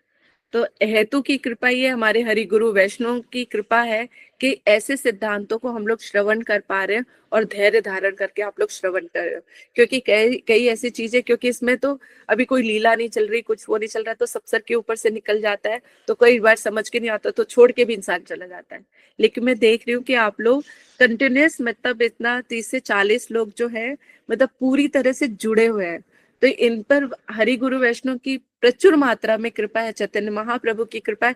अपना जो विषय वो सुनाना चाहे वही सुन सकते हैं, जिनके ऊपर भगवान कृपा करना चाहे केवल वही लोग सुन सकते हैं, जिनके ऊपर कृपा ना करे तो वो आकर भी चला जाएगा, बीच में आके एक डुबकी लगाई फिर चला जाएगा, लेकिन ठहरना वहां पे उतार चढ़ाव के साथ रहना ये बहुत बड़ी बात है। तो इसी से ही हमें थोड़ा एक दूसरे को सहारा मिल जाता है कि हरि गुरु वैष्णव का हम पर बड़ी कृपा है। इसी तरह से वो अपनी कृपा बनाए रखे ताकि हम जो है धीरे धीरे छोटे ही कदमों से चलते चलते हम अपने लक्ष्य को प्राप्त कर सके। वो है ना राधा जी, आपकी इतनी सीरियसनेस देख के कि तबीयत खराब में भी आप लगे पड़े, आपकी वाइफ से हमें एनर्जी आती है कि अगर वो इतनी मेहनत कर रही है तो हमें करना चाहिए, नहीं तो हमें भगवान का भी डर लगता है कि अरे बेवकूफो, वो इतनी मेहनत कर रही हो, तुम लोग इधर उधर भाग रहे हो, लगे रहो यहीं पे। चले, लेकिन ये फिर भी बहुत है, अगर ऐसी भी बुद्धि ठाकुर जी देखो प्रदान कर रहे हैं तो ये भी बहुत है। एक वैष्णव को भी समझना और उनके लिए कुछ अपना उसमें करना डेडिकेशन, तो अच्छा ये दीनता भी प्रकाशित हो जाएगी, ठाकुर जी भी हम पर कृपा करेंगे, ठीक है। हाँ जी, और हाँ ललिता अब आप बोलो। हरे कृष्णा दीदी, दंडवत प्रणाम। दीदी वही ये तत्व ज्ञान इतना थोड़ा जटिल है, और चैतन्य चरितमृत तो ये आदि लीला इतना मुश्किल ग्रंथ आपने उठाया है। और दीदी मैं तब से खोजे जा रही हूँ, मेरे वाले में डिटेल में लिखा नहीं है। जब तक दीदी खुद पढ़ते भी है ना साथ में, और आप उसको फिर डिटेल में बताती हैं, एक्सप्लेन करती हैं, वो चीज जो समझ में आती है ना वो फिर पक्की हो जाती है। और हाँ थोड़ा बिल्कुल सुना है और बाकी दिख नहीं रहा, कुछ लिखा हुआ रिटर्न में नहीं दिखता है, तो फिर वो थोड़ा उलझन सी होती है, थोड़ा पढ़ने को भी। आपका बिल्कुल वाला मैं ये समझ रही एक्सप्लेन जो हूँ। आप कर रहे हो बढ़िया है। वो डिटेल में नहीं है दीदी। बिल्कुल थैंक यू सही, दीदी, नहीं वो बहुत अच्छा चीज तो चल रहा होती है। है। बहुत मुश्किल है दीदी, इसको पढ़ने का बहुत मन था, कब से सोच रही थी। आपने ये बहुत अच्छा डिसीजन लिया है कि चैतन्य चरितमृत शुरू कर दिया आपने। ये बहुत ये तो मुश्किल हमारी ग्रंथ है, माता पर ये रानी हमें है समझ। जो नया नया चीज हमारे उसमें करते रहते हो, और इंदु माता के कहने पर हम लोग ने ये जो है शुरू किया। वहां से आ रही थी नवदीप से, मेरे हृदय में भी ये था कि मुझे, क्योंकि जब से मेरे हृदय में एक चीज आई ना कि महाप्रभु जो है कि उनकी है, तो जैसे जैसे महाप्रभु पे हमारी निष्ठा बढ़ेगी, राधा कृष्ण में, क्योंकि बिना चैतन्य क्योंकि उन्होंने बोला, नित्यानंद प्रभु ने कहा कि तुम वहां पे ब्रजधाम, मेरे मन में बड़े टाइम से प्रश्न था कि मैं वहां पे नवदीप धाम के राधा कुंड में बैठी हुई हूँ, तो मैंने कहा कि मैं यहाँ पे कई कई बार मेरा मन करता है कि मैं यहाँ पर भी राधा कुंड में आ जाऊं अपने मन से, है? देखो मतलब इसमें भी कितना भेद मैंने बना ही रखा है कि शरीर से तो मैं यहाँ पे राधा कुंड में भी चली जाती हूँ, लेकिन मेरा बड़ा मन करता है कि मैं मन से भी कभी कभी यहाँ पर आऊं, लेकिन मैंने मन तो छोड़ा हुआ है वहां पर जाके। तो मैं सोच रही थी कि कब मेरे को यहाँ पे, कब ऐसा समय आएगा कि मैं जब मन से इस वाले ब्रज में भी जो है राधा कुंड पे आ पाऊंगी। तो इससे मुझे वहां पे जब मुझे फिर मेरे प्रश्न का उत्तर मिला कि जब नित्यानंद प्रभु का पढ़ रहे थे ना, तो जीव गोस्वामी जी ने बोला कि मैं तो यहीं पे ही रहना चाहता हूँ, तो नित्यानंद प्रभु ने बोला कि नहीं, तुम्हें महाप्रभु ने अधिकार दे दिया है, तुम ब्रज में जाके वास करो, है ना। तो इसका मतलब, क्योंकि जब पहले महाप्रभु अधिकार प्रदान करते हैं उसके बाद ब्रज में वास होता है, तो मुझे समझ में आ गई चीज कि जब तक महाप्रभु के चरण नहीं मिल जाते, अच्छी तरह से पकड़ में नहीं आ जाते, तब तक जो है ब्रज में रहकर भी कुछ लाभ नहीं होने वाला। इसलिए अब मैं और अधिकता से यहाँ पे बैठ के तभी मेरे हृदय में थे कि चैतन्य चरितामृत को मैं अवश्य ही मतलब पढ़ूंगी, जिससे जो चैतन्य महाप्रभु में है हमारी मति और ज्यादा जो है प्रगाढ़ हो, रति प्रदान करे, ताकि चैतन्य महाप्रभु के अंदर, और उनसे, क्योंकि वो अभिन्न तत्व है, कृष्ण अभिन्न तत्व है, अगर चैतन्य महाप्रभु से हमारी प्रीति बढ़ेगी तो राधा कृष्ण में ऑटोमेटिकली बढ़ती चली जाएगी।